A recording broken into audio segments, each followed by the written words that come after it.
আমার আব্বারে আমি নিজের চোখে দেখছি। আমার আব্বার মৃত্যুর সময় আমরা চারদিকে ছিলাম। আমার আব্বার হাতের এখানে এই জায়গার মধ্যে একটা ক্যানালা লাগা ছিল। আমার আব্বারে ডায়ালাইসিস করতে হইতো, কিডনি ডায়ালাইসিস করতে গিয়ে এখানে একটা স্থায়ী ফিস্টুলা লাগায় দিছে। এটা দিয়া 5 মিলাইয়া এরপরে আব্বারে ডায়ালাইসিস করতে হইতো।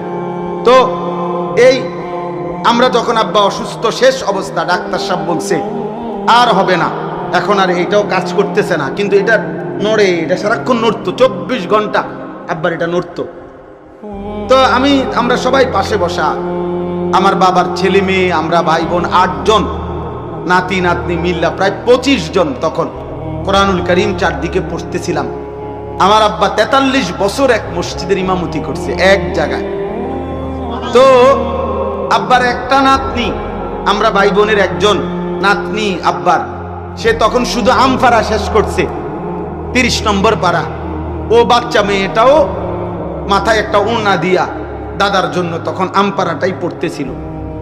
এইভাবে বাবার চারদিকে আমাদের বাসায় কোরআন শরীফ পড়া অবস্থায় হঠাৎ করে আমার বড় বোন বা কেউ একজনের তা আব্বার এই হাতটার এই দিক দিয়ে বসা ছিল, হঠাৎ করে বোনে কায়দা দিয়ে বলতেছে, ভাই বাবার এটা থাইমা গেছে,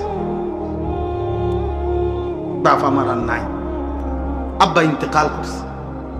আমার মা তখন কাঁদতেছিলেন। আমি তখন বলছিলাম, মা, আমার আব্বারে কবরে যদি ফেরেশতা প্রশ্ন করে, মান রব্বুকা, আলী আশরাফ তোমার রব কে, আমি নিশ্চিত আমার বাপ বলবে